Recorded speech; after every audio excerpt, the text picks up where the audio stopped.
In diesem Video sehen wir Folgendes: Skatkarten in vielen Varianten, die Roten Spitzen, das Lindenau Museum und wir besuchen die Innenstadt. Herzlich willkommen zu einer neuen Folge Ein Tag mit Travel Senior. Heute besuchen wir gemeinsam die Stadt Altenburg, gelegen im schönen Thüringen. Und so wie immer gibt es einige interessante Fakten. Also legen wir los, ich freue mich auf euch.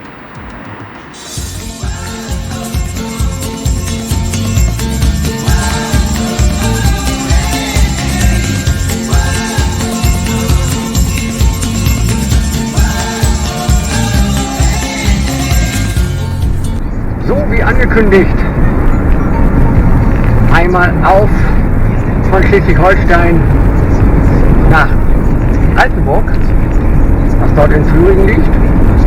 Ja, Navi sagt mir irgendwas, bei 5 Stunden bin ich unterwegs. Schauen wir mal, Wetter sieht gut aus, Straßen sind trocken, geben wir Gas. Melde ich mich nochmal unterwegs oder auch wenn ich da bin. Ja, ich will mal die Zeit nutzen, 1, 2 Fragen zu beantworten, was von euch bekomme. Wie läuft sowas bei mir ab? Also 1, 2 Tage vorher sämtliche Akkus laden von den Actioncams, von der Sony, mit der ich unterwegs bin, Richtmikrofon. Das dauert alles ein bisschen, ehe man da durch ist. Ja, und dann lasse ich das ganz locker angehen. Und gleite hier so bei Tempo 110 über die Autobahn. Ja, 110 km/h, ich fahre einen Peugeot Boxer. Der braucht bei 110 km/h. Aber sagte mir gerade 8,7 Liter. Das ist in Ordnung. Ja.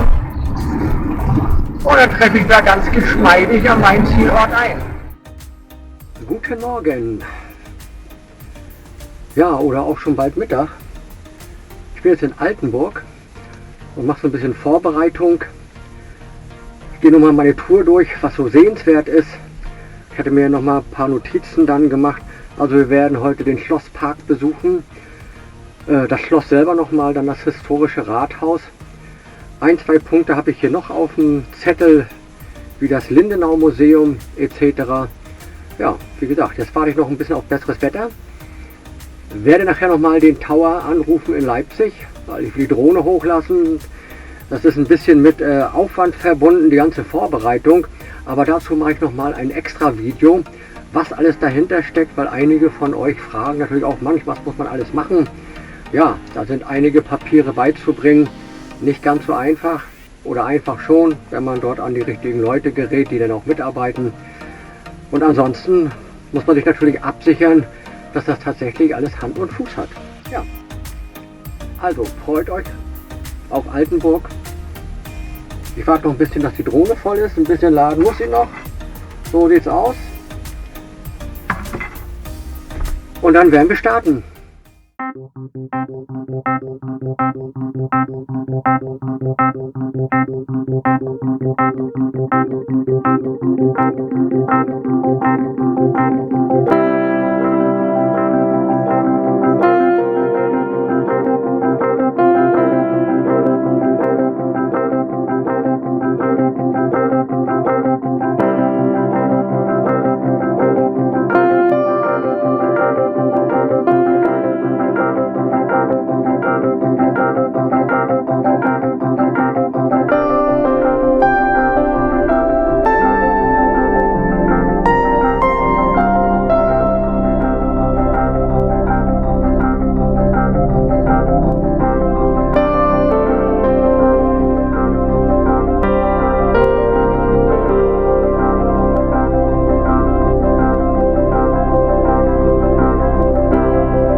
So, der erste Anlaufpunkt für uns sind die Roten Spitzen. Bin gespannt, was uns da erwartet. Aber wir gehen hier erstmal am Stadtteich vorbei. Und so ungefähr in 10 Minuten sollten wir da sein.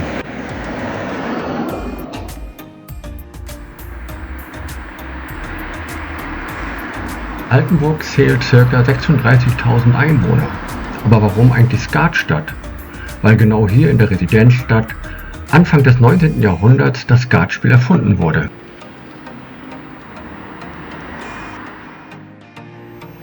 Von Weitem sehen wir schon die roten Spitzen, doch irgendwie sehen die sehr dunkel aus. Diese zwei Türme gehörten zu einer alten Klosteranlage. 1172 wurde dieser Bau im Beisein von Kaiser Friedrich I. geweiht. Friedrich I. erhielt damals auch den Beinamen Barbarossa.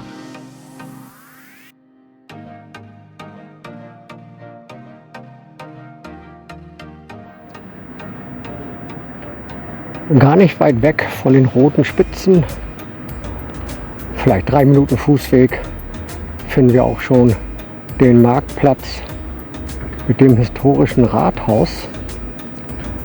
Und das wäre unser Punkt 2 auf der Liste. Hier mitten auf dem Altenburger Marktplatz steht dieses schöne Renaissance-Rathaus. Die Besonderheiten dieses Gebäudes liegen darin, es besitzt einen achteckigen Treppenturm, eine Monduhr, Erker mit Reliefdarstellungen und vieles mehr.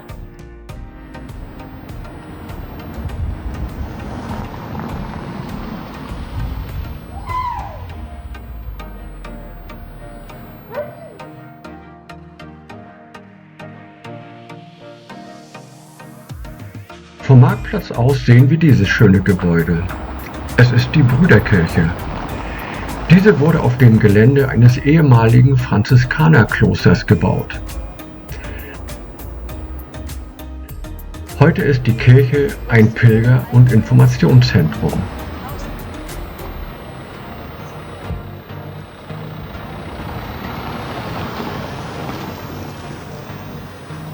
Erbaut 1902 bis 1905, besticht die Brüderkirche durch die schmuckvolle Gestaltung der Fassaden und des Innenraumes.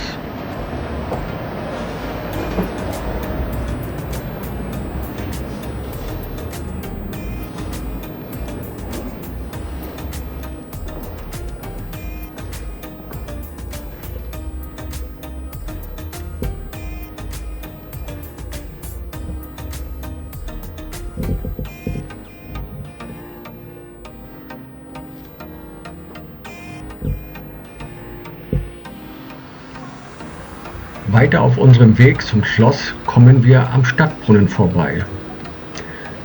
Er ist das einzige Denkmal, was dem Skatspiel gewidmet ist. Nachgesagt wird diesem Brunnen, wer seine Karten hier tauft, dem lacht das Glück.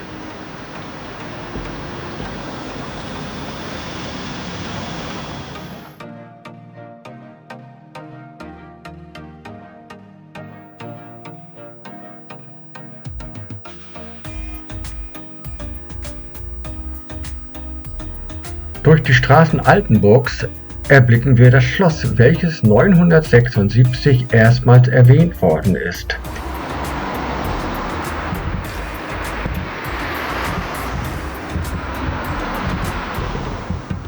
Während der vielen Jahrhunderte ist es ständig erweitert und umgebaut worden.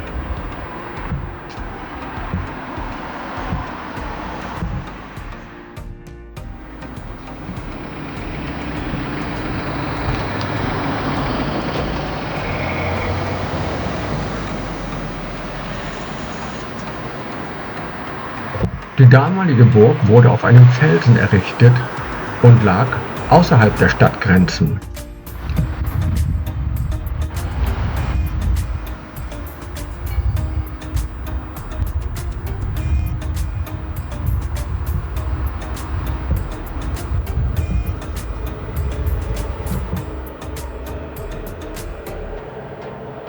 Unter Kaiser Friedrich I., auch als Barbarossa bekannt, war im 12. Jahrhundert die Burg zur Kaiserpfalz ausgebaut worden.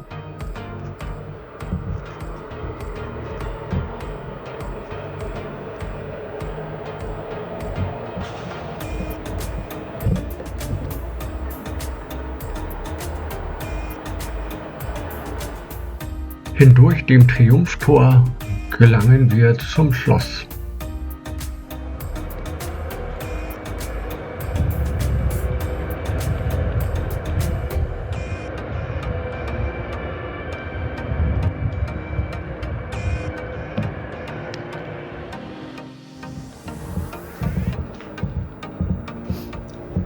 Hier im Schlosshof und auch in den Festsälen finden diverse Veranstaltungen statt.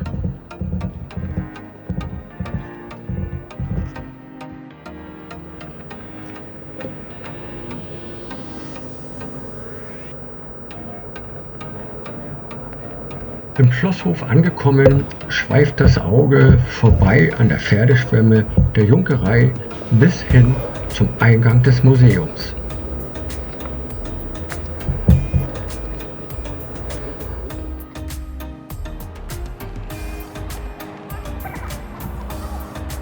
Hier im Schloss kann man unter anderem sowohl historische als auch aktuelle Spielkarten bewundern.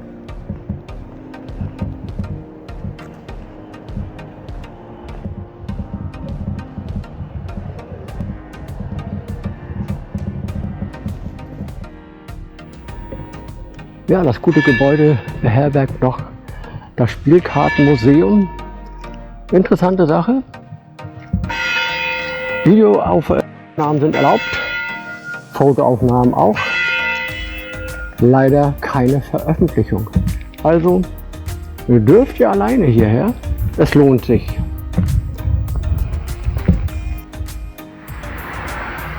Und weiter geht es zum Schlosspark und zur Orangerie. Und ich würde auch noch mal gerne das Lindenau-Museum ablichten. Und da geht es in diese Richtung dann. Ja, der gute Mann sagt an der Kasse circa 20 Minuten. Denn wir müssen mal ein bisschen beeilen, weil im November wird es ganz schnell dunkel. Und bevor wir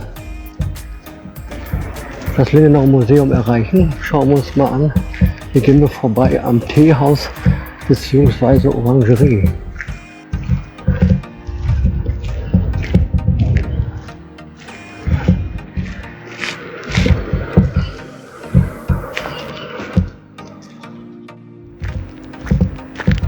Durch den Schlosspark durch. Der Weg ist gut ausgeschildert. Hin zum Lindenau Museum. Wie ich gerade sehe, schön eingezäunt wird ein Bauzaun. Also wird Filmen nicht wirklich glücklich sein. Nichtsdestotrotz, ich halte mal für euch die Kamera über den Bauzaun, damit man vielleicht doch einen kleinen Eindruck bekommt. Dieses Gebäude beherbergt diverse Kostbarkeiten des 13. bis 16. Jahrhunderts. Den Namen erhielt das Museum aufgrund seines Stifters Bernhard August Lindenau. 2001 wurde dieses Haus ins Blaubuch der Bundesregierung aufgenommen. Und gleich neben dem Lindenau Museum, also es sind wirklich nur ein paar Meter, finden wir das Naturkundliche Museum von Altenburg. Ja, wenn wir schon mal hier sind, gehen wir auch noch mal richtig hin.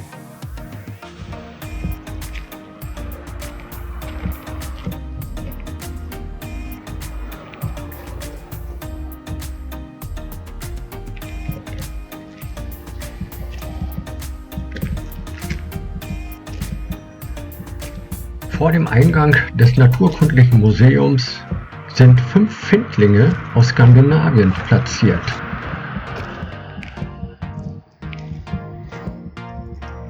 Im Gebäude finden wir eine historische Vogelsammlung, Fossilien und diverse andere interessante Exponate.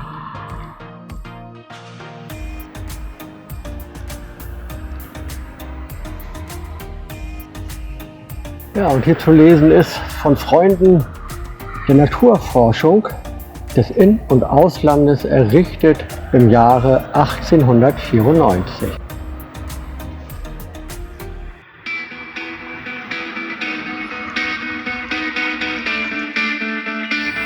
Ja, das soll es gewesen sein mit unserer Tour. Hier hinter mir nochmal das Naturkundliche Museum, erbaut von 1907 bis 1908. Ich denke mal, ihr hattet wieder mal Spaß bei dieser Tour.